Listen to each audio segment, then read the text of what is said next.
The Battle of New Orleans has a story stranger than fiction. A ragtag army of privateers, Native Americans, and others defeated the well-equipped British troops right here on this battlefield. And on this side, I'll be cooking with legendary John Fowles, making dishes that were served right here on this battlefield. We be making redfish courgouillon, shrimp and wild mushrooms, and the finale, brandied bananas. So join me for a spectacular taste of history from New Orleans.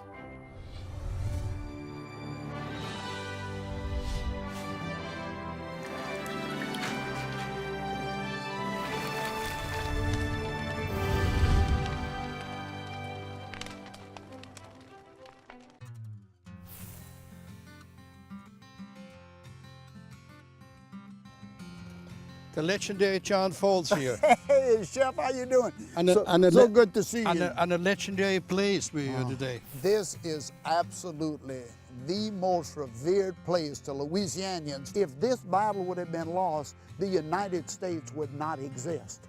Andrew Jackson was a finicky eater. He didn't like to eat anything. He didn't want a lot of humbug. But on his farewell victory dinner, this was a dish that was served in his honor as the main entree, a ragu of redfish and shrimp. You ready to make it? Of course.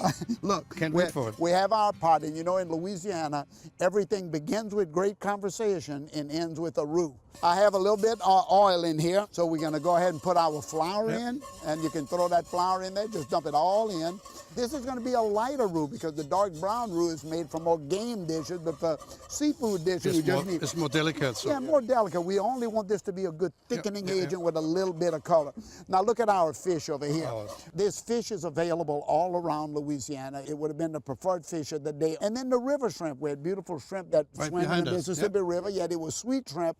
So fish and shrimp would have been the main ingredients on this dish. Look how the roux is changing color. You see it now? It's just a nice light brown, right? And that nice light brown is going to give the dish just a nice thickening and a small amount of flavor. Slowly add some of that beautiful seasoning. You see I got lemon here because the lemon is always going to help flavor the fish. Gotcha. And we have our onions, our celery, our bell pepper, and that's what we say the Trinity. Plus we have our green onions as well and our garlic. Okay? Just dump them all in at one time. Everything? Oh, everything in at one time. There we go. We're not playing around on this one. So now we're going to stir all of this in. You see how nice and light that roux is, but you can smell it, you see? Big time. Similar ingredients in a pot always make different flavors when you cook them in different methods or put them in the pot. Chef, you see how the roux binds to the vegetables right there? That's exactly what's going to happen when we pour the hot stock in. It's going to bind to the water and it's going to make that nice gravy we're looking for. We have shrimp and the fish. I'm a sacrifice. In Louisiana, we like to sacrifice 50% of the ingredients to the pot. And the rest, we keep to put in right at the end. The cooks always say, sacrifice half to this. Cook it away. Let it fall apart. And that's going to just build more flavor in the pot. Think about that for a minute. You mentioned the word sacrifice in food. Imagine how many people sacrifice their life right here. Look, we have to give them a lot of credit for us standing here today as well. Now, you ready to go ahead and put a little tomato? Because again, this is Creole. And Creole is defined as the 7 nations that came to Louisiana at different times, intermarried their flavors, intermarried their culture, intermarried their ingredients to create a new nation called Louisiana, and created the Creoles, the mixture of color, Creola crayons, the mixture of color and culture. And brought along their culinary heritage along with it. And intermarried the culture. So all of a sudden, all those things went into the pot. Where else could that have happened? Nowhere. Nowhere. That's what makes New Orleans unique. So what do you want to do? Okay, the tomato, either one, whichever one you want. Let's go with the tomato and the juice. Oh, yeah. Now, immediately, the roux is going to pick up the tomato sauce. I want you to see that again. Yeah, I see it. Now, all of that tomato liquid is in the starch. Now, a little tomato sauce right there. So we have tomato sauce, and then we have diced tomatoes as well.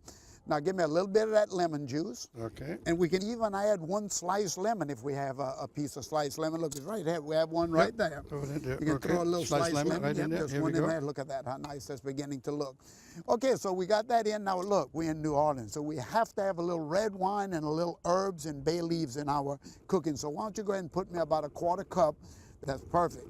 Oh, that's more perfect. Thank you. Look at this pot. You ever saw a pot look like this? Nope. And we're on a battlefield in New Orleans. And what I really like about this pot, the way you explained that you sacrifice half and the other half goes later. Yeah. when the soup is done. Oh, look, it'd slap your hand Yeah. if you didn't leave some in the bowl.